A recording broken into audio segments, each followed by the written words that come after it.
theyeshiva.net. Today we'll begin the Mishnah, Daf Yudalad Amud Aleph, Reb Chanina's HaKohanim. Yesterday we tried to give at least a general sketch of at least a few aspects connected to the general theme of Tumah and Tahara, its significance, its value, its meaning on a spiritual level, and the really value of learning about it till today. It's really, as I said, going back into history, living Jewish history, and also appreciating what it means to live an ideal and wholesome Jewish life of complete harmony between the Gashmi and the Ruchni, between the spiritual and the physical. I saw yesterday a word from the Sfas Emes. I heard it many years ago as a Chassidish word in Yiddish, but then I saw it in the Sfas Emes that Balak, when he wanted to describe the Jewish people, he said, Hine am hayotzim mitzrayim. There's a nation that left Egypt. Kisa es ein haaretz. Kisa es ein. What does kisa es ein haaretz mean? Literally means he covered up the eye of the land, the eye of the earth, which literally means like they're basically everywhere. It's like you see these masses and they're just everywhere on the earth. They cover the ground because they're everywhere. In other words, it's a huge population and they're dangerous. So I heard many years ago an upteich, a Chassidish upteich. Kises ein haaretz. What is a Jew? What are the Jewish people? Ze hebben verdeckt de Kook van Welt. Kises ein haaretz means ein haaretz. There's the eye of the earth. There's an earthy perspective. There's ein haaretz. There's the way you look at the world from an eretzdike vantage point. Kises ein haaretz. They cover up that perspective. They eclipse that perspective. They look at it from a different perspective.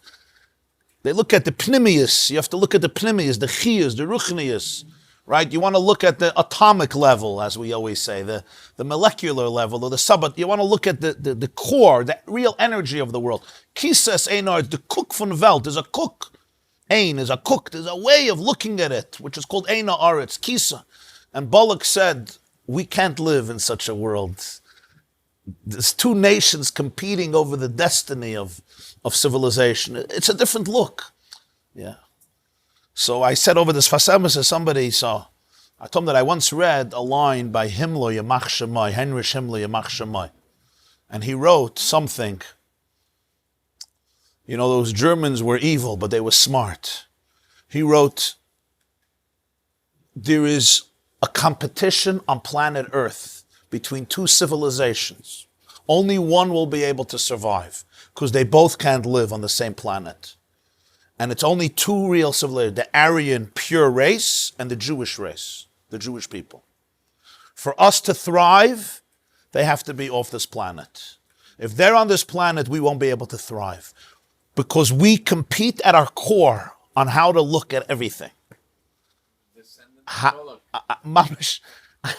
And I saw this, he understood that for the Germans to exist, the idea of conscience has to be obliterated. The idea of right, wrong, morality, godly, it all has to be obliterated. And there's a real competition. So really, the Tumah and Tahara is the ultimate realization of that. Because as I said, it's not something tangible and physical. It's living a life of Tahara versus Tumah, and the appreciation of Tumah and Tahara is literally the realization of this reality of Kisas Eina Aretz, of living with a reality that is deeper. So those were a few general remarks as introduction. Now let's get, as we say, to the meat and the potato of it, the beginning of the Mishnah. Where is this idea came from? They cannot discern. Where is the idea came that they cannot live together? Why it has to be one or another? I'm just because he felt that their power is just it's. So threatened. That's why. Himmler was right. No, it's truth and falsity can't exist. Yeah. He just got the wrong side. He got the very wrong side. Yeah. Cruelty, a lot of cruelty. So what's the opposite of thinking of that? Tolerance? Tolerance, or tolerance also is this?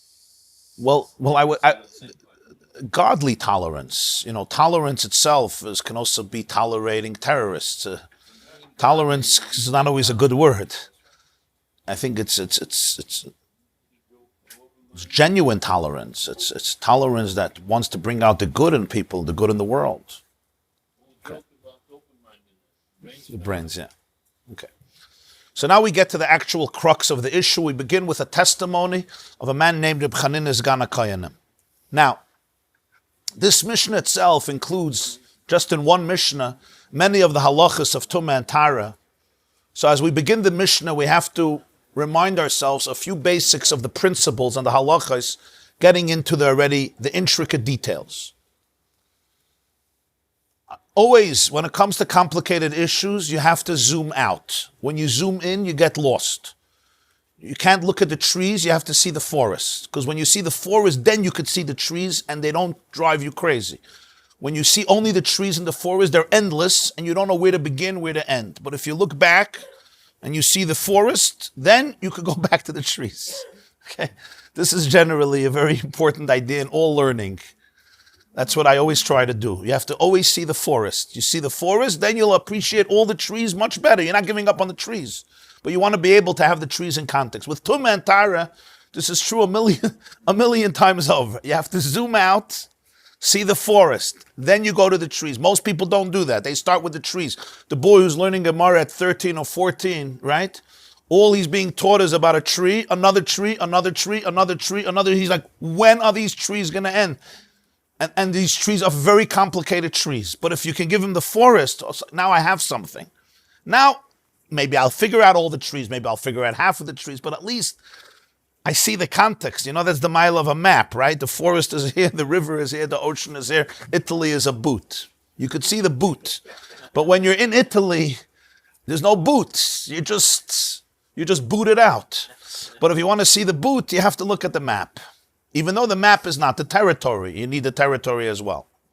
So really the big picture that we're going to come across again and again and again is, you always have to look at three things. You have to look at the source of Tumah. What is generating the Tumah? What is creating it? Where is the energy coming from? That's the source, right? The tati, the mami, the source of the Tumah. Then you have to look at the recipient of Tumah. Who is getting the Tumah? That's always very important. You have to look who's giving it, and you look at who's receiving it. And then finally you have to look, what's their point of contact? How are they connecting? Right, so there's the mashpia, there is the makabel, the giver, the recipient, and then there is, how are they connecting? They could connect in different ways. I can touch it, I can carry it, I can eat it, I can move it, let's say with a stick, right? I can move it, called hesed. I can be in the same room like it. These are different points of contact. Touching is not carrying. Touching is touching. Carrying is, I may be holding a suitcase and it's inside the suitcase. So you always have to ask, who is the source of the Tumah? Who is the recipient of it? And what's their point of contact? And that will always change everything. Because you have to know what the source is, and then you can understand what's the nature of the Tumah. Who is touching it, and then you understand how the nature of the Tumah travels, and how the contact happens. And sometimes the contact will be one that doesn't make you tameh. Sometimes it's one that makes you tameh. Different contexts will have different types of Tumah. You also have to know, of course, and that's part of number one, the source of Tumah, how large is it? Is it the size of an olive? Is it the size of a lentil? Is it the size of a cholent bean? That's going to be very different, right? If you have a dead horse, a nevela, meat of a dead horse the size of a little bean, it's not tameh, it's not a source of tumah. You need at least a kazayas of basa. You need the volume of an olive size. I'm just giving you an example. On the other hand, if you have a sheretz, if you have a dead mouse the size of a lentil, it is already a source of tumah. Just an example, sheretz is adasha, nevela is a kazayas. So you have to know the source and the size of the source. You have to know the recipient, and you have to know what's their point of contact. In those three things, you have everything. That's basically everything. Okay. And you use the word contact. Contact. You're right. Connection. Could you use the word transmitted? How it's transmitted. What's the point where they are coming together on some level? Most tumas in the world, me being in the same room, is meaningless. If there's a dead horse in somebody's basement, somebody's barn, I'm in the barn, I don't get tumah. Right? There's only one tumah in the world where I could be in the same room and I get tumah. And that is a Jewish corpse, a human being. A Jewish corpse, tumas oil. That's unique. Because that contact is a very weak contact. I didn't touch you, I didn't carry you, I didn't shake you, I didn't move you, I didn't eat you. Right? All I did was, I was under the same roof. It's a very frail contact. So of course, you need a very strong tumah to spread that way. Interesting thing, Stam, there was a Yid who came to the Chassam Sofer, and there was the Rav of Preshburg, and he said that there's Chassidim, that they go Rosh Hashanah and Yom Kippur to their Rebbes, but they don't even speak to him because there's so many people. All they do is they daven in the same shul, they learn in the same shul, but it's meaningless. They don't have a chance. There's too many people. They don't have a chance to speak to him, to get guidance. It's a waste of time.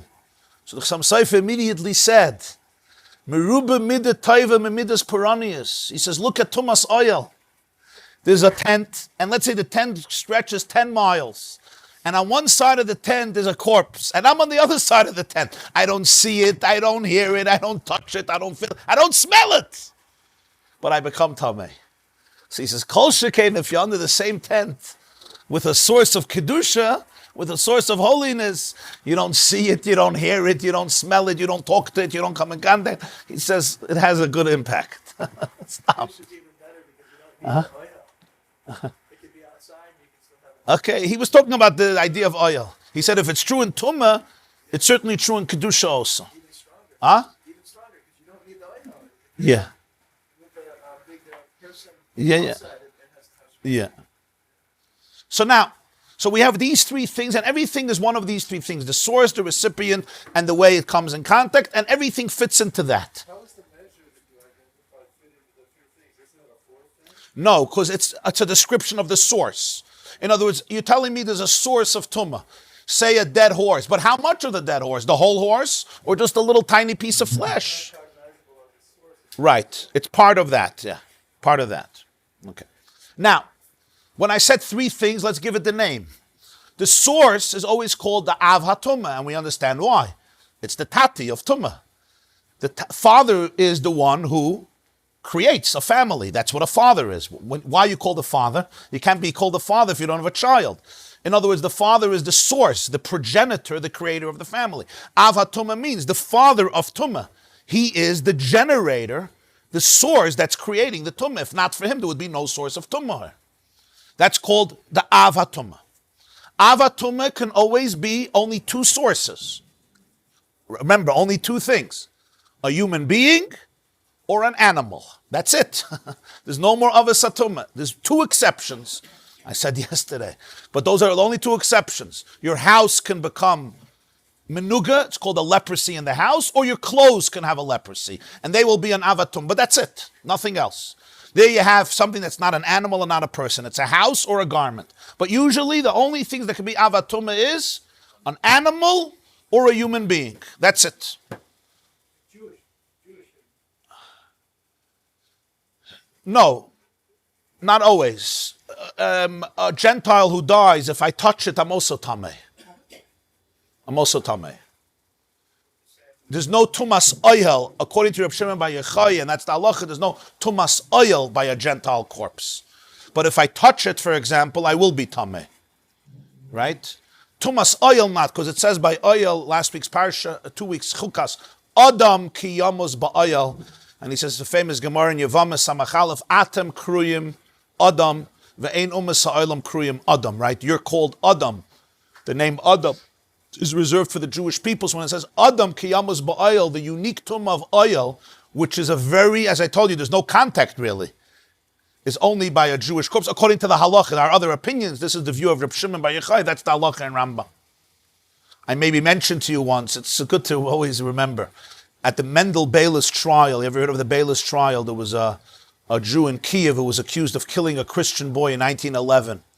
And they brought this Gemara to prove that the Jews don't look at Gentiles as people. Atem kruyim Adam. You're called Adam, and the nations are not called Adam. Oh, so they're not people, so they're rats, so you can kill them. Of course you can kill Christian kids and use their blood for matzah. So there was the Rav of Moscow, his name was Rabbi Yaakov Maza. And in the court, it was a huge court case. It went for a very long time, in 1913, I think. He said an amazing vart. They say that he heard it from Reb Meir Shapiro. It's already written earlier from the author of the Kitzur Shulchan Aruch, has a sefer Marcheshes. He has a sefer Iparyon on Chumash, Reb Shlomo Gansfried, the author of Kitzur Shulchan Aruch. He says, I think this vart also. He says, Atem kruyim Adam. In Hebrew, most words can be said in the singular and in the plural. Tapuach is an apple. Tapuchim apples. Shulchan is a table. Shulchanois, right? Kois, koisois. Isha is a woman. Nashim, women. Ish, a man. Anashim. Everything.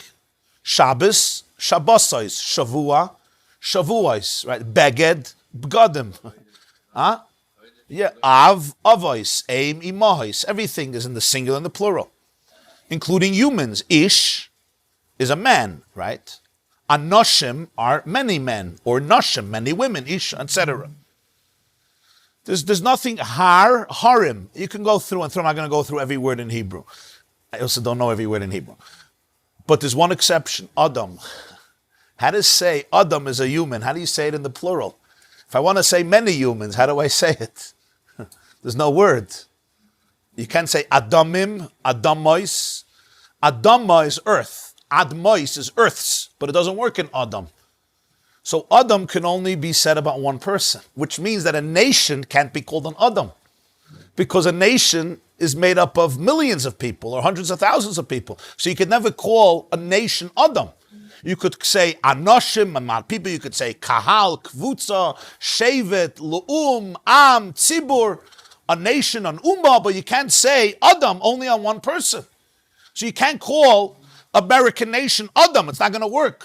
You have to say many people. America is not made up of one person, Donald Trump. It's made up of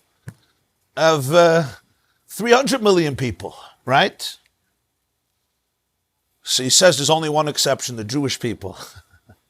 The Jewish people, they're many people, but they're like one person. So you can call them Adam. And he says, look at this trial. Mendel Bayless is sitting on trial. And who are you bringing to judgment? Reb Shimon bar Yochai Masechta Yavamas. What in the world is the connection? Mendel Bayless was a secular Jew, never learned Yavamas. Not that I know of, at least. What does he have with Rabbi? Atem kruyim Adam. All Jews are one person. He says there's a trial happening here, and in England, Jews are fasting. They don't know who Mendel Bayless. Why are they fasting? It's not their brother, not their sister, not their cousin, not their parent, not their child. It's one person. Atem kruyim Adam. You could be called Adam, because you're millions of people, but you're one person. Bayless was exonerated. That was his taich. Atem kruyim Adam. So Tumas Oyel, according to Reb Shimon bar Yochai, Masechta Yavamas is only by the Jew. But there's other tumas that could be even a non-Jewish corpse. Get it? No. Oyel is halacha. There are two opinions about this, but halacha we pass that Tumas Oyel is only a Jewish corpse. Yeah. So there's only two sources of tumah again: a person and animals. Animals only when they're dead. There's no such a thing. A living animal becomes a source of tumah. Doesn't exist. Only when they're dead. And not all animals. Not all animals. If you shecht a cow, a kosher cow, and it's dead, it's not a source of tumah. If you shecht a tiger and it's dead, it's a source of tumah. But if you shecht a kosher animal according to halacha, it's not a nevela. There's no tumah. Remember that. Only a non-kosher animal, even if you shecht it, and a kosher animal if it just dies and it's not shechted. So a cow that dies, or a calf that dies, or an elephant that dies, or is killed, no difference, that's a source of tumah. That's called tumas nevela. But it has to be an animal. It has to be a behemoth or a chaya, right? A chicken, for example, is also a source of tumah if it's not shechted, if it just dies. It's called nivlas oif tahir. But the only way you can get tumah is if you eat it. If you touch it, you don't get tumah. So you always have to know the contact, right? For example, a chicken, nivlas oif tahir, a kosher bird that dies, yeah, and you eat it, When you're swallowing it, that's when you become tamei. If you just touch it, you're not tamei. A dead horse, if I touch it, I'm tamei. That's why you always have to know the contact, what type of contact you're having. Verstehst? Okay. Yeah, exactly. Yeah. Yeah, shchita takes it out from the... If it was a kosher shchita, if it was a kosher shchita, a person shechts a cow, right? It's dead, but there's no tumas nevela.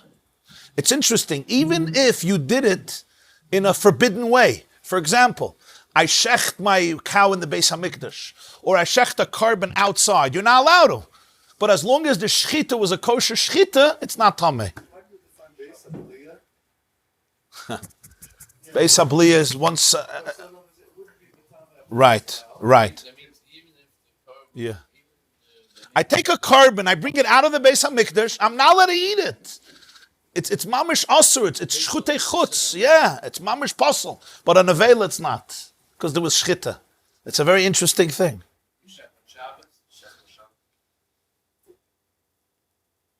Interesting question. You want to know if you shechted on Shabbos, which is an Isser. No, he's saying even not pikuach nefesh, if you're not allowed to.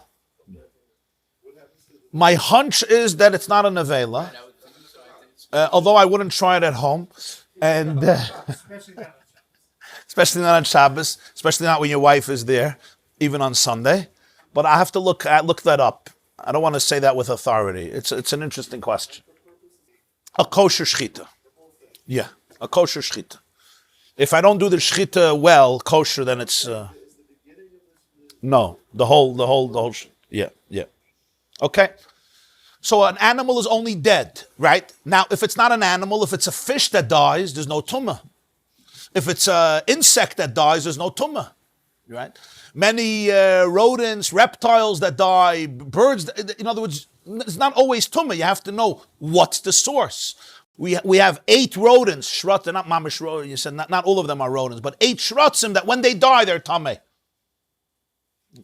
A human being, though, is tamei when he's dead, but also when he's alive, only in 4 situations. A male zav, a female zava, a male or female leper, a mitzayra, and finally a nida, and then there's the last one, a yoledis, the 5th one, when she gives birth. So it's 5 examples of a living person who can become an avat tumah. With an animal, you don't have that. But with a living person, you have 5 examples. Oh, sorry, yeah, very good. Balkari. Balkari is if he emits semen. So shichva zera, the sperm of life, shichva zera is an avat tumah. It's actually the semen that is an avat tumah. The shichva zera is an avat tumah. He comes in contact with it, but because it came out of him. But it's the shichva zera that is the avat tumah. He's a rishon. Huh? Yeah, so that's why the Balkari is not. It's not the avat tumah, it's the semen that's an avat tumah. In terms of a person being tamei, it's a zav, number 1, a zava, female, a nida, number 3, a mitzayra, male or female, and a yoledis. Those are 5 sources where the person is living and becomes an avat tumah. Not a contact with tumah. Shichva zera, the person is in contact with the semen, which is the avat tumah. Okay. So that's in terms of the source. Okay. Yeah. And you go to the mikveh and you're good. Most tumas you go to the mikveh and you're good. What becomes tamei? That's the source. The Rambam, in his introduction to Seder Taharais, Seder Taharais is a section in Mishnah that deals with Tumah and Tahara. Also, most people they see Taharais, when they come and they take Mishnayos for somebody, right? You'll always look, Seder Taharais is orphaned. Yeah, everyone takes, Pesachim, Shkalim, Yuma, Sukkah, this. You ever see Seder Taharais? Yeah, it's very empty. And then you'll have one guy, he takes 9 of them, right? So, Seder Taharais is a section of Mishnah that deals with Tumah. The Rambam has a fascinating introduction to Seder Taharais, where he gives you an encyclopedic bird's eye view of Tumah. And the Rambam there enumerates and says, and it's based on the Mishnah in the beginning of Masechta Kelim, the first parak of Masechta Kelim, the Rambam is taking it from there, that there are basically 11 av hatumos in Torah. There's 11 items, 11 things that can become a source of tumah. So right away you have a number, you have a picture, it's 11 things, that's it. You're itemized. Yud Aleph, there are 11 avos hatumah biblically. Avos hatumah. That's what the Masechta Kelim says, and the Rambam gives us the number 11. And by the way, the Rambam says over there, when he finishes his introduction, he says, even if you learn my introduction 1,000 times, it's not enough. Until you will be fluent in it, like you're fluent in Shema. Shema, you said more than 1,000 times. He says, when you're fluent in my introduction, like you're fluent in Shema, then you'll understand the real Tumah and Tahara. In other words, you have to have the basics, like you have Shema. You know, he says, even 1,000 times is not enough. He also says there, very interesting for the Rambam to say, he says, how much toil and effort I put in to collect everything and make an encyclopedia and organize it. And then he says, the Gemara says, Asida Torah shetashtachach mi Yisrael. Torah is going to get forgotten from the Jewish people. He said it's talking about the halachas of Tumah and Tahara. That's going to get forgotten. Introduction to Tahara, that's what he says. Asida Torah mi Yisrael, yeah. Mishnayos Tahara is the Rambam's Agdama. It's a long, very long Agdama. That's why I always feel that it's a very special thing to learn Tumah and Tahara, because the Rambam says it's going to get forgotten from the Jewish people. And he's trying to undo that. So when you learn about it, it's really reversing what he felt, the Gemara felt might be a pessimistic prediction. And he says, don't think that what I'm teaching you here and what you're learning is like Sukkah and Lulav. It's not. It's not like Sukkah and Lulav. He says, and because it's so intricate, it's so complex, but that he tries to give these structures. So there are only 11 sources of Tumah, mamash 11 sources. I'm going to go through them so you understand them. The first is sheretz. Sheretz would be like a dead mouse, certain dead lizards, dead weasels. It's 8 shrutzim, 8 types of dead rodents. They're not all part of the same zoological species. Some say ground. They're complicated words. So some say certain groundhogs, certain lizards, certain weasels, certain mice. We don't know. There's a lot of debates. I saw in the Steinsaltz Chumash and in the Rabbi Aryeh Kaplan's Chumash, they bring a lot of different opinions. But there's a lot of consensus about a lot of them. One of them is the Achbar, which is certainly probably a type of mouse. Choyled, which many people associate with a type of weasel. Lizard, right? Lizard, rats, yeah. But there's also there's so many types of lizards. There's so many types of rats. So you have to know, is that every single, there's so many types of species within that family itself, within that group itself. So that's the first sheretz. A dead sheretz is a source of tumah. It's an avatum. So I touch it. If it's the size of a lentil, I'm tameh. What am I called? A rishon. I'm the recipient. I'm the baby. I'm called rishon. I'm also called vlad hatumah. Important term. I'm the child of tumah. I'm not the father. I didn't generate it. The child gets from the father. The father creates me. He created my tumah. And that's why my tumah is weaker, because it's one generation down. I'm a rishon. I'm a vlad, and he's the av. The sheretz is av. I don't mean this tissue box, but if it's a dead sheretz, I didn't bring in a dead sheretz here. I didn't think it was necessary. And we don't have to make tumah also. So that's the dead sheretz. What's the solution for that? I just have to go to the mikveh and I'm good. I go to a kosher mikveh, I dip, I'm good. Okay. So that's avatumah number 1. Avatumah number 2 is a nevela. A nevela would be a dead horse, a dead lion. It could be a domesticated animal, an undomesticated animal. A behema, a chaya, an oif. It's called tumas nevela. Whether an animal or a bird, it dies unless it was kosher and shechted. If it's not kosher and shechted, or kosher and not shechted, it's tumas nevela. It's an avatumah. I touch it, right? And there's also other contexts. I carry it, whatever. There's different ways of context, and I become tameh. Number 3 is a mace. Why we separate between that horse and that mouse? Because it has different halachas. You have to know if there's tumas masa. You have to know if the clothes on you, do you work like electricity or not? Do the clothes on you become tameh or not? There's different, that's why you always have to know the source and the contact and who is the one receiving it. Everyone will have different halachas, all learned from the psukim. It's a good question. Each one has different properties. But that's sheretz. It's part of the animal. No, sheretz has unique halachas. For example, a sheretz is metame even a lentil. Started with the thing that Adam and Behemoth. The only source of tumah will be humans, and I said behemoth. I should have said balei chai, living organisms. Living organisms, that's what I meant. I didn't mean behemoths, I meant living organisms. Tumah can only come from living organisms. And we explained why yesterday, because tumah is always a complement, right? When you get tameh, it means, or you're a source of tumah, there's a complement, there's something there, there's an energy there. That's why the tumah is there, right? There's a void of something. There's no void, there's no... Okay, so I said mikveh is enough, but I know that after mikveh, until nightfall, there is still limitations. Right. Yeah.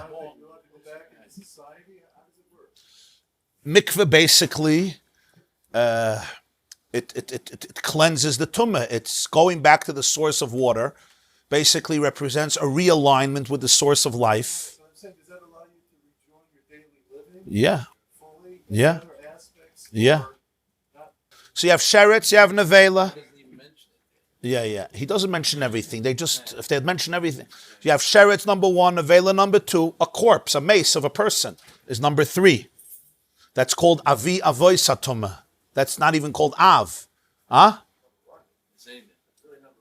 Yeah, I'm doing the order of the Rambam. So yeah. I'm not making this up. I didn't dream it up last night. So sheretz, nevela, a human corpse. Number 4, shichva zera, that's semen, is an avatuma. Number 5 is always interesting, meichatos, the mixture of the water and ashes of the para aduma is a source of tumah, which is fascinating because that's the instrument of cleansing. That's why it's so important. When we hear the word tumah, we sometimes associate it with a bad person, right? Or a bad state. It's the ashes and the water of the para aduma are an avatuma. Right? When you carry it, when you touch it, it's a source of tumah. Yeah, the kohen got tameh. We say about the para aduma, right? Mitaharis es atmeim, or mitamas es atahirim. Yeah. Shichva zera is the way you create children in the world. It's not a bad thing. So when we hear the word tumah, right? Sometimes women with nida, I told you yesterday, they get upset. We don't understand what tumah means. Tumah is part of the process of life. We learned in the Torah that the purpose of life is to go from a tzaddik to a bal tshuva. Tumah is part of the process of working through this world where there are different challenges and you go up and you go down. It's all part of the process. It's not that you're corrupt or you're bad or you're evil or you're unworthy or you're this sick person that we want to stay away from because you're dirty and unclean. That's not what it means. Sometimes tumah comes because of a mitzvah. I bury a mace. I'm doing a mitzvah, but I'm tameh. A mace mitzvah and I'm tameh, right? They got a special mitzvah, Pesach Sheni. So we always have to understand that sometimes tumah is associated with great and holy things, but it's part of the journey with the world where there's a concept of tumah because there are voids. It's a very important idea when it comes to tumah and tahara. It's not like evil versus good. Completely not. But isn't there some type of relationship with klipa? Yeah, but being born is a relationship with klipa. That's my point, yeah. Right. Yeah. So meichatas is the mixture of the ashes and the water. So we already had sheretz, nevela, meiz, shichva zera, meichatas. Then you have number 6 is a zav, right? That's a certain irregular flow from a male. Number 7, a zava from a female. Number 8, yeledis, a woman who gives birth. Again, it's one of the greatest mitzvahs in the world, but she becomes tameh. So we have sheretz, nevela, meiz, shichva zera, meichatas, zav, zava, nida, yeledis. 9, 1, 2, 3, 4, 5, 6, 7, 8, 9. Yoledis is 9. A woman who gives birth is 9. Nida. Sheretz, nevela, mace. Shichva zera, semen. Meichatas is 5. Zav, 6. Zava, 7. Nida, a woman during her cycle. Right? That's number 8. Yoledis, she gives birth. That's not during the cycle. It's after pregnancy. That's number 9. Tsaras, mitzaira, a woman or a man who become a leper. That's number 10. Then you have number 11. Number 11 is a very interesting thing. It's called tumas chatas. Somebody who burns the para aduma. Not the mixture of that. Somebody who burns the paraduma. Somebody who burns the cows and the goats that had to be offered inside the heichel. And the blood was sprinkled on the inner altar. Very unique karbonos. When you go and burn the flesh, that was also a source of tumah.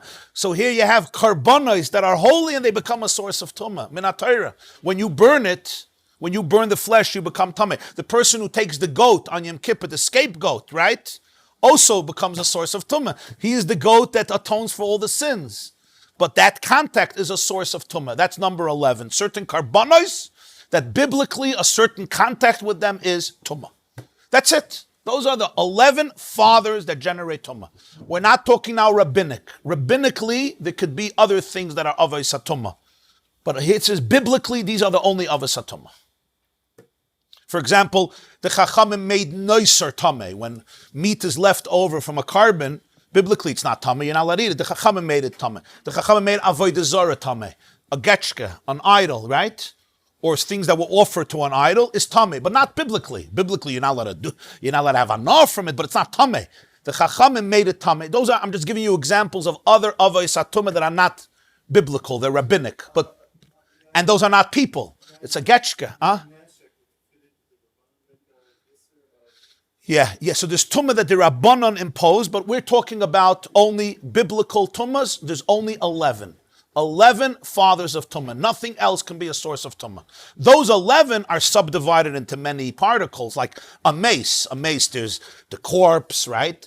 There's the skeleton, there's the grave. There's a lot of details. In a mace, there's 9 avos hatumah. But those are details within that category. I'm not going to do them, don't worry.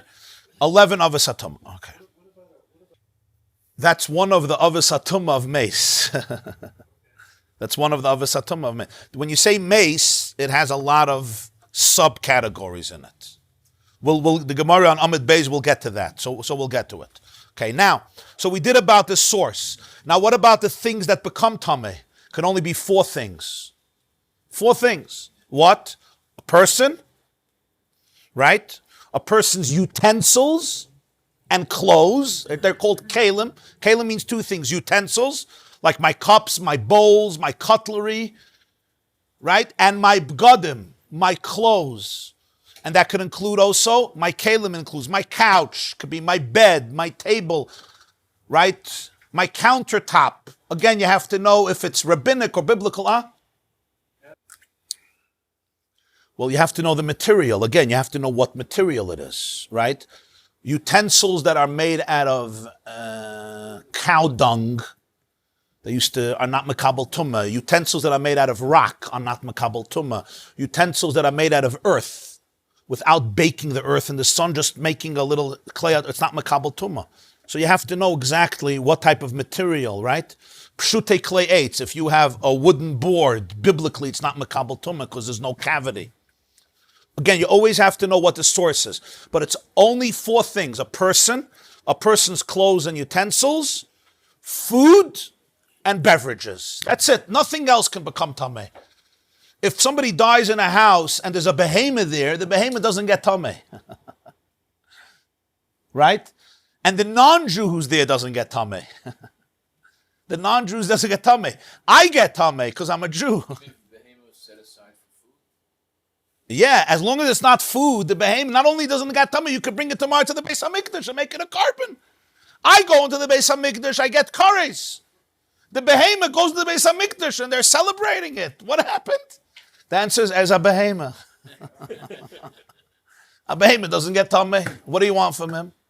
I get tummy because I'm a Jew. It's an interesting thing. That's why I say tumah is a compliment. So if a person dies in the you don't want to get tummy. You don't want to get tummy, but it's a compliment. You understand? So one of the recipients is one odd and the rest are Yeah. You would think that the person, when it dies at home, it creates like a havoc because everything like it's tumah, you have to deal with it. And you would think it's better if it dies outside. That's the show better. It's a good work. But the truth is probably we're missing something spiritually. If you die at home, it will be much better. So because there's Yeah. some kind of opportunity. I think the Gemara says Rabbi Yochanan ben Zakkai, right before he died, Maseches Brachas, he said, Panu, take out the kalim from the room. Yeah. Yeah. Rabbi Yochanan. Yeah, right. Yeah, you're right. But you have to take out if you could take out the kalim, take out the kalim. Okay. So we did the source, 11 sources of tumah, 4 types of things that could become tumah, right? A person, his clothes, utensils, his food, and his beverages. That's it. Now, an ava tumah, a father of tumah, will always be a source of tumah to the person, to the utensils, to the food, and to the beverages. We like saying exceptions. There is one exception of an ava tumah who did not generate the tumah himself, and that is somebody who touched a corpse. If I touch a corpse, I didn't generate the tumah, but I am called an ava tumah. The corpse is called avi avoisa tumah. He's like the grandfather. I'm the father. That's a unique exception. I did not generate the tumah, and I'm still called the father of tumah. He's called the zaydi. There's one avi avois, the mace. And when I touch him, I'm an ava tumah, and now I could become a source of tumah, so that when for the next generation. Yeah. Right, so when I touch the food, I touch your wine, right, or your steak, or your bread, that bread now became a rishon, even though I should have been the rishon, because I touched the maize, but it's not that way. I become an avatuma. What about a keli that touches a mace? Also keli that touches a mace, an avatuma. What about food or beverage that touches a mace? No. It becomes a rishon. Yeah. Food or beverage that touch a mace become a rishon. We'll understand why. We're not discriminating against food and drinks, but they will not be an avatuma when they touch a mace. Huh? No. When I said mace, I meant the corpse and the contact with the corpse. Yeah. So there is really 2 sources. Yeah. Well, my contact with the corpse is part of the corpse, obviously. Yeah. The corpse's tumah is so powerful that when I touch it, I become myself a source of tumah, which we can understand that sometimes when you have contact with something, it's so lethal, right, that you yourself become you become like a carrier, so to speak. You become a very strong one, yeah. Now, in the 4 things that receive tumah, we always have to remember a difference. Beverages are different. A person, a keli, and food become tumah right away. Beverages have to have what's called hechsher. They have to be ready to become tumah. Food. A person, beverages, and kelim and gadim become tumah right away. Food is an exception. Food needs hechsher. It has to get wet. If it's not wet, it's not considered fully ripe.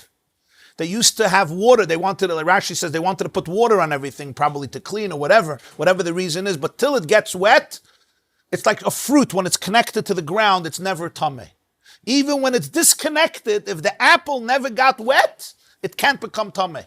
Just like when it's connected to the tree, even if it rained, it's not enough because it's still connected. Even when I detach the apple, I bring it into my house, it's not going to become tameh if it never got wet. Only after it's wet is it considered hechsher. It's prepared for tumah. Nothing else is. I don't have to get wet to be tameh. My beggar doesn't have to get wet, and my liquid doesn't have to get wet to be tameh. Right? There's a famous chakira by one of the Litvish Rosh Hashivas has a chakira, and he says, why is it that liquids don't need to get wet to become tameh? Is it because they don't have to get wet to become tameh, or because they're wet already? There's a famous can water get wet? You think water can get wet? It's not so pashut, right? Yeah. It's a deep chakira. Is it that water is already wet, so it got wet because it's wet? Or because it doesn't have that din. Okay, it's a chakira. Every oichel. Yeah. But there's only 7 types of beverages. 7. Wet doesn't mean with apple juice. Wet doesn't mean with chocolate. Yeah. Even after it gets dried, it's still makabel tumah. Right. The rinsing off, the fact that it got wet it made it mukshal makabel tumah. It's like it's completely ripe. Any logic to it?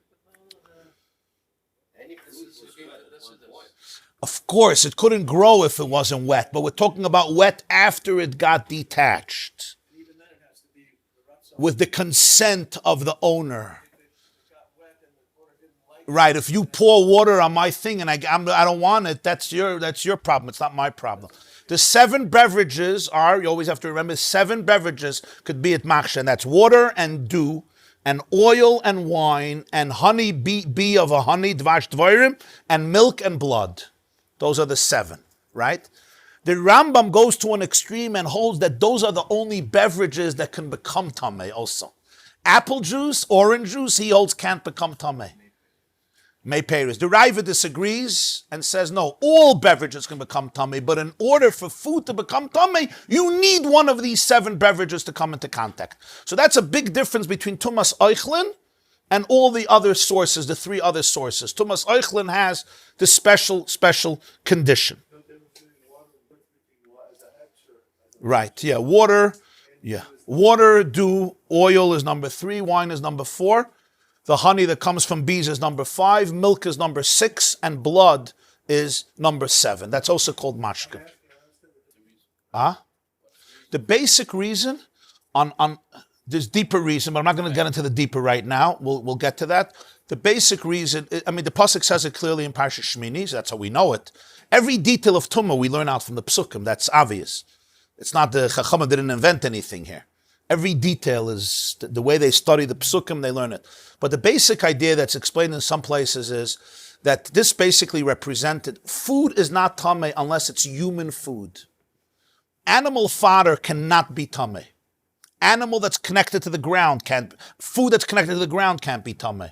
Right? A grape, when it's on the cluster connected to the vine, is never tameh. The only food that becomes tameh is food that is human food. It's made for a human being to eat. And it's ready to eat. Rashi has an expression that when they poured the water on it, they made it wet, that was called the gemar. That meant that it's ready. That it's ready. No, it's all min ha-Torah. It's all min ha-Torah. Food cannot become tummy without hechsher. Because if there's no hechsher, if the water wasn't poured on it, it means that it's not ready to eat yet. Yeah. I guess they would pour the water for hygiene. They wanted it should be, there was so much dirt and filth and different things. It makes it, it's more sensitive. It's healthy for the body. So that was literally considered the end of processing. Anything that's not processed and ready to use, even a keli, right? If you're in the middle of building a pot, but it's not finished, if it's not finished, it's not going to be makabel tumah because it's not my vessel yet. It's mamish not my vessel yet. Right? And even if it's already usable, but for me it's not finished yet, it's not called a keli that's makabel tumah, because it's not what I want to use. It's always about the connection to the human being. That's what could be makabel tumah. I once saw a vart. It says that we say in Rosh Hashanah, Zeh hayom tchilas ma'asecha. Today is the beginning of creation, but it's not today. Rosh Hashanah is the 6th day of creation. How could you say Zeh hayom tchilas ma'asecha? The answer is God created the world in 6 days. But the first 5 days before Adam, it's not the keli he wanted. He wanted the keli that would be made through Adam, through the human being. The world without Adam is a world that's just material. Adam is the one, Not ready yet. Yeah, so therefore it's not called, the keli was not created yet. Because his intention was a different type of keli.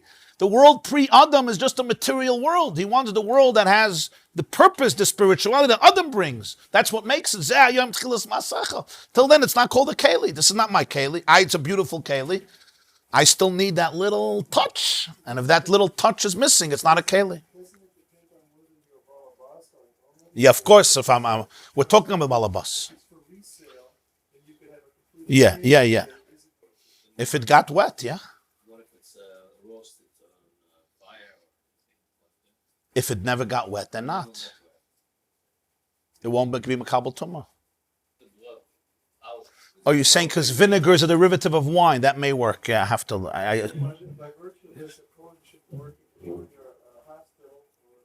Right. Yeah. He has to be careful with that. Yeah, it's an issue. Now let's remember the recipient. So we did the 4 recipients. The recipient usually, right, weakens the tumah because he's only the child. That's why he's called the Vlad. And here we come to this very important idea.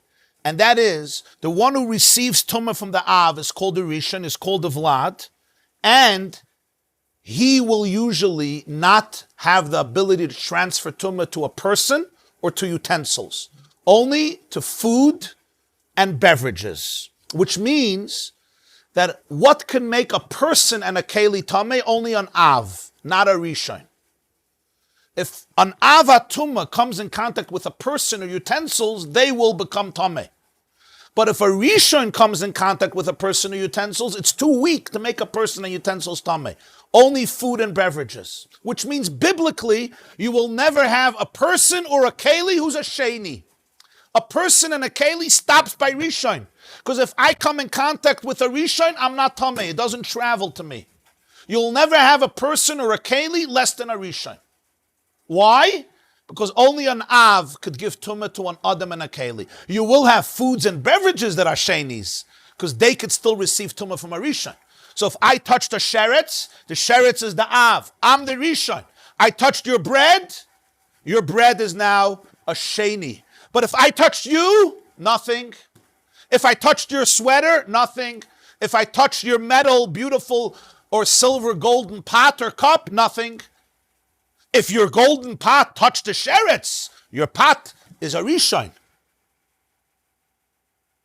Because it touched the sheretz, but if it touched me, I was a rishon, it will not be a sheni. So an av hatumah will be metame everything. A rishon l'tumah is much weaker. It will only now go to food and beverages. An adam and keli, I'm talking biblically speaking. Rabbinically, there's some buffer, some stringencies here. But biblically, B'nai Torah, this is basically how it works. Okay? Yeah. Av HaTumah could be metame all four. Person, Kalim, Eichlin, Mashkin. A Rishon L'Tumah becomes much more limited in his influence of Tumah. He will not be metame an Adam and a Keli. Only Eichlin and Mashkin. That's the general rule. If I touch a corpse, then I'm an avatuma. So if I touch your keli, so it came in contact with me, then avatuma, right? But if I touched a sheretz, I'm only a rishon. So if I touch your keli, nothing happens. If I touch your food, I made it a sheni l'tuma. That's the halacha. So when you say something is avatuma, it's exactly like saying it's metame adam v'kelim. When you say something is a rishon, you don't have to say anymore. We right away know it's not metame adam and kelim, only eichlin and mashk. Why would we make such a difference? We don't make it. The pasuk in Shmini makes it. The pasuk in Shmini shows us that food that comes in contact with a keli that's a rishon could become tameh, but nothing else. Food and drinks, nothing else. That means a keli, which is a rishon, can't give over tumah to another keli or to another person. So once person touches the corpse, that's it, brother. Until help. Yeah. You will never have a person biblically who is less than a rishon. If he's a person who's tameh or a keli, he has to be a rishon. Because if he wouldn't be touching an avatuma, he wouldn't get tameh. Again, I'm talking about biblically. There is rabbinically a concept of a person who's a sheni or a keli that's a sheni, but that's only rabbinically. We'll get to that. I just don't want to confuse it. So if person, mikveh doesn't help. It's tumas meis, mikveh doesn't help. He asked before, all the tumas, mikveh helps. Depends what type of mikveh. Some tumas need a mikveh which is a living well, right? Like if you go to the Arizal's mikveh or similar mikvehs, mamish a living well. If you go to the Chabad mikveh in Tenafly, they were digging, and as they were digging for the mikveh, my friend Rabbi Shane found a well. So the mikveh is actually a well. It's not water that comes through the faucet. It's mamish a well. He just has a heater to warm it up. You could see. You go into the mikveh there. You see it. So that I don't remember. But it's under the ground. It's mamish. It's called mayim chayim, living water. And then you have rainwater. Rainwater is not living water because it's living water means that the water is like alive. It's vibrating. A well. a spring, a living spring. It springs forth. Rainwater is also a kosher mikveh in a cistern or a boir. It's not mayim she'uvin, but it's rainwater, right? Like most of our mikvahs, where it's clean water that they connect to the rainwater, sako, zriya, whatever. So that's the source of tahara. But tumas meis has a whole other process, and that is, before mikveh can happen, you have to have somebody sprinkle on you a mixture of the water and ashes of the para aduma 2 times. Day 3, day 7, then you go to the mikveh and then you're good to go. Now, sprinkling doesn't mean they sprinkle it over your whole body. Even a mashu, it touches, just like tumah can touch your tip, and it goes, this also could touch the edge of your nose. A little ash and water and you're good. You're good. Yeah. Now, when we come out of the mikveh, the ash and water has to be mixed in. Since we don't have a para aduma now, so that's why we can't cleanse ourselves from tumas meis, right? That's the issue of the debate always about going to the harabayas. Going to harabayas, a tamei meis was allowed to go, but there was a certain part that a tamei meis was not allowed to go. And because of that confusion, that's why so many, They don't know where it is. yeah, that's why they always say don't go to the harabayas, because if you go too far and you're a tamei meis, it's prohibited. And we don't have the ashes of the paraduma. If I know for sure I'm not a tamei meis, fine. But today you can't know for sure. So we have a status of tamei meis, and we don't have the instrument of cleansing because a mikveh is not sufficient for this. However, there were those who argued that the carbon pesach we could offer today, because if most of the tzibur is tamei, you're still allowed to go and offer the carbon on the mizbeach. So that would be the argument that you're still allowed to do the carbon pesach today, even though we're not allowed to regularly go on the harabayis stam for a visit or to say, or even to daven or whatever. Okay, but that's only carbon pesach because tumah hutra b'tzibur or tchuya b'tzibur, and since rova the tzibur is tamei, you're allowed to bring a carbon. You're allowed to do the avodah. The kohanim could sprinkle blood theoretically. Right? If you would build a mizbeach and the kohen would be makar of the carbon pesach and sprinkle the blood, even though he's tamei, that would be fine even in galus, according to the Rambam. Carbon pesach has to be shechted in the base of mikdash, in the... Yeah. You would have to know where the mizbeach is, and you would have to build a mizbeach, but you don't have to build a beis hamikdash. You don't have to build a beis hamikdash. I once gave a shir, if you remember, the Lubavitcher Rebbe argued that after the 6-day war, it was like a huge chiddush. It was like a bombshell. After the 6-day war, the next year he argued that Erev Pesach, after Chatzos, people should leave Yerushalayim. Because halachically, you may be obligated to have a carbon Pesach. According to the Rambam, you don't need a Beis HaMikdash, you just need a Mizbeach. And there were the Rishonim who wanted to be makar of the carbon Pesach, and therefore it's a question of kares. So he said you should be b'derech rechoika on Erev Pesach, so you don't have a chiyuv to be makar. It's a fascinating thing. In 1975, he wrote a letter that his idea is canceled because Israel has put itself in a position where they can't do it anymore. So it's completely irrelevant. Because of the Arab pressure, he says, in 67, 68, it was still after that, he said, it's already fakayf the zach. They're not even in a position that they can... 67, there is a continuing kedusha. Yeah.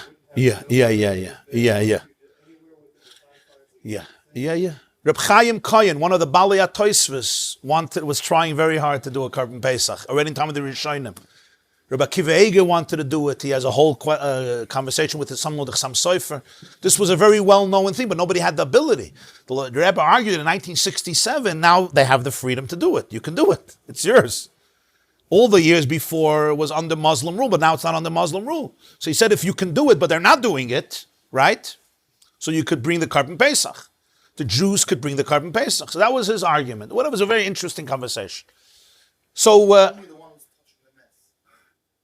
when you invite a kohen to a party, Let's say I invite a kohen to my house. well, today the kohen is probably, you're and the kohen are on the same level. I mean. He's careful not to go to the cemetery to touch the mace. He's like he kept himself. Only if you touch it, wouldn't be ohel. Anytime I give him food, I was just at cemetery. I give him food. That's it. Sure, I do this service to him. There was a time in Mississippi, now. Let's leave that for a moment. The question was if a Oh, wow. Okay. the king touches House is somebody unfenced, so else's I can't face it. then that. Because it's on the board of the cemetery. Yeah. Last night when I learned to Kaylee has say, a dual. Yes. Yeah. Yeah. Yeah. Yeah. We'll get into that. I want to finish with two details so we can I want to finish with two details that should be now pretty clear. And that is the difference between profane food and holy food. Right? Profane food, mundane food, is not so sensitive, we can understand, because it's not holy. It's regular food.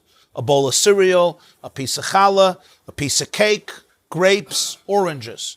Over there, the Tumah can only go till Sheni. Right, that's chulin, mundane food. That means, if I have a piece of challah, right, and I find in my piece of challah a dead mouse. So what's the status of the challah? I'm not talking now about your wife freaking out. I'm talking about Tumah and Tahara. Okay, we're not talking about the hygiene elements. Today, Baruch Hashem, there's so much bread, you take the bread, you throw it in the garbage. They couldn't always do it. They cut it around and they ate the bread, your kids are starving, you eat the bread. What's the status of the bread? The sheretz is the av, right? The bread becomes the rishon, okay? The bread becomes the rishon, right? So now, something that comes in contact with the rishon could become a sheni. Huh? A keli could never become a sheni, remember? A keli can never become a sheni. Food and drinks can become a sheni.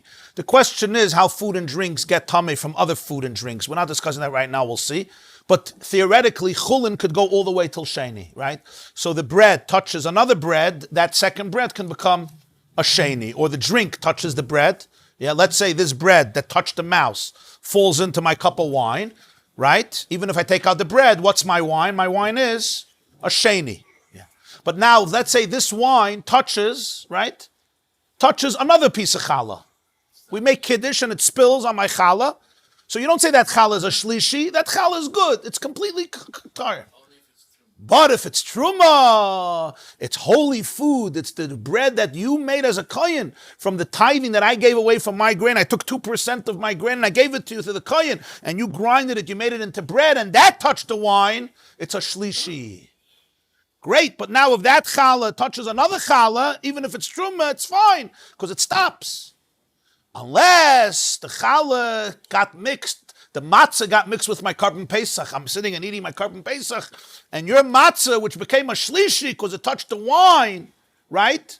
It touched the wine, which was a sheni, because the wine touched the challah, which was a rishon, because it touched the dead mouse, and now your matzah falls on my lamb chops. That's it. That's the end of it. Yizgadal v'yizgadash. My lamb chops are a revi. Why? You understand what happened? How many generations it went? It went from the dead mouse to the challah, which was a rishon. Yeah, the challah was a rishon. The challah went to the wine, which was a sheni. The sheni went to the truma bread, which was a shlishi, or matzah. And your truma matzah, because my son-in-law is a kohen, your truma matzah touched your father, the carbon pesach, and you're done. The carbon pesach is now a revi. If that lamb chop touches wine of hektish wine, that's fine. If it touches another carbon, it's fine because there's no chamishi. It got diffused. Okay. Huh? Chad gadya. At last, I go to the mikveh. I come out of the mikveh. Everything is good. No, it's called tvul yoim. What does tvul yoim mean? I went to the mikveh, tavul, but it's still day. And because it's still day, it's a fascinating halach, I'm still somewhat connected to the tumah. Why? Because a day is seen as a single unit. So if in the morning I was tameh, even though I went to the mikveh, I'm not completely tar. Practically, what does that mean? If I'm a kohen, I can't eat truma. I can't eat truma, or I can't eat karbanos. I have to wait till nightfall. That's why the first mission in Pirkei Avos is Me'ema saikar neshma ba'arvis misha sha'koyanim nichnasim lechel b'trumasan. From when the koyanim eat truma, they can only eat truma at night? Yes. If the koyan touched a sheretz, a dead mouse, he went to the mikveh at 12 o'clock in the afternoon, he comes out, he wants to eat truma, he can't. He waits till nightfall and then he can eat truma because it's a new day. So that's the uniqueness of a tful yoim. He went to the mikveh, but there's still day, and therefore he can't eat truma. I'll just finish with a beautiful vart that the Avnei Nezer says in the Hagdam, I think, to the Sefer Eglei Tal, he heard it from his father.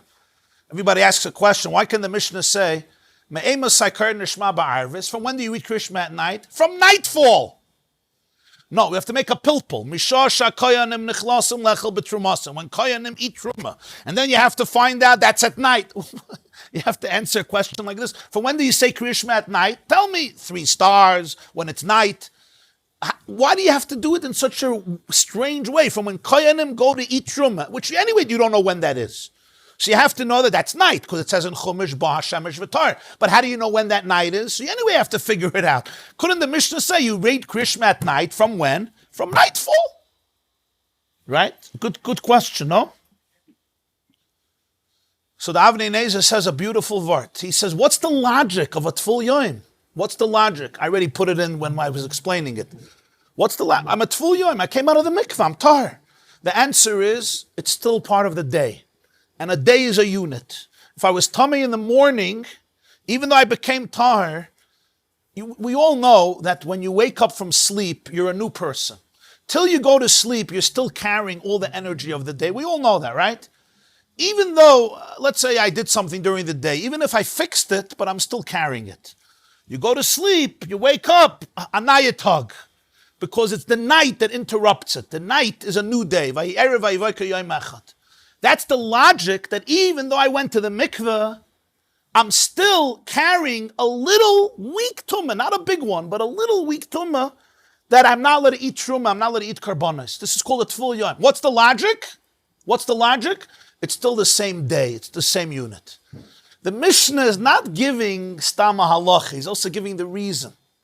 You already said Kriya Shema for 47 years, 3 times a day. Why do you have to do it again? Forget 40. I just said it today in the morning. I just said this morning, Shema Yisrael Hashem Elokeinu Hashem Echad. Why by night do I have to do a new one? I have to again accept God. The answer is Mishah Shakoyanim Nechnasam Lechel B'Trumas. The reason Koyanim can only eat Trum at night is because it's a new day. It's a new energy. It's a new reality. So when night comes, there's a new reality. Since a new reality comes in, so you have to say once again, you have to realign yourself with Hashem. It's not just a time, it's an explanation. Since it's a night brings in a whole new energy, therefore you say again, Shema Yisrael. Okay.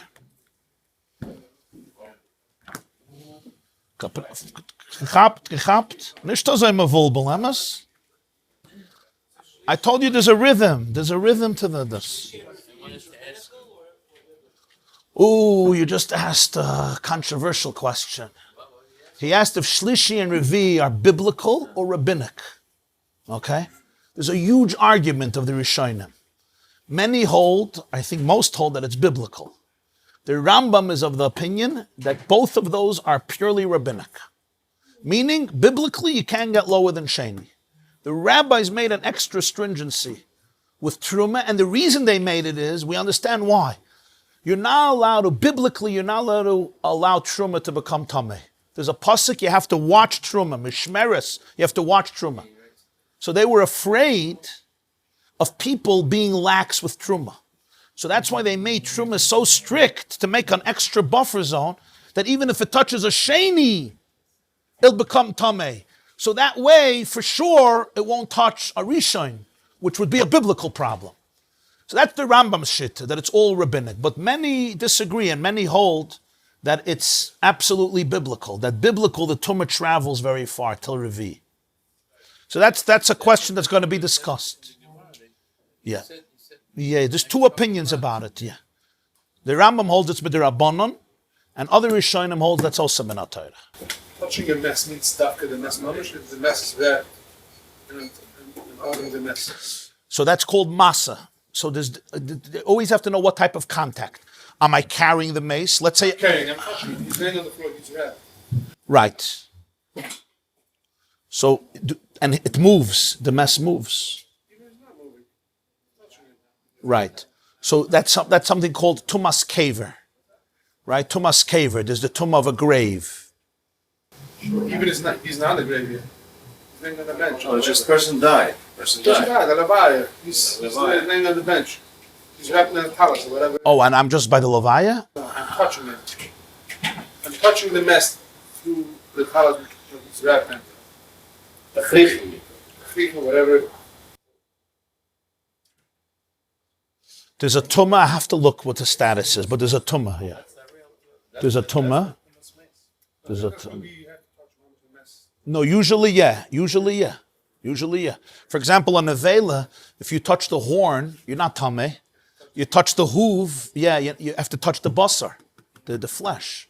There's a dead horse, right? You're not tameh unless you touch the basar.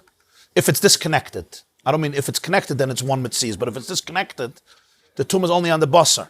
So, yeah, because if it's one animal, then any part you touch is connected. But if it's disconnected, for example, a horn, it's not called nevela because it's its own thing. I mean, we touch a shofar, right? It's also a horn of a nevela, unless the sheep was shechted, but it could be a horn of a nevela, right? That's a question if it just died. So the bottom line is, look, you're asking that particular question. The question is the opposite. I'm touching the numbers from the mess, but I have gloves or whatever. Right. We'll take a look. Yeah. This is. Are you still on the phone? I don't know who's. You want to ask something? No. Okay. I actually You just the first Mishnah? of brachas. I actually want to. No, these were introductions. Without this, you can't go to the Mishnah because the Mishnah has Tful Yaim and Truma and all that. So you need to have these Rabbi introductions. started this year today by saying we're going to do the first Mishnah today. We did. I should have added 2 words, bli neder, which I usually do.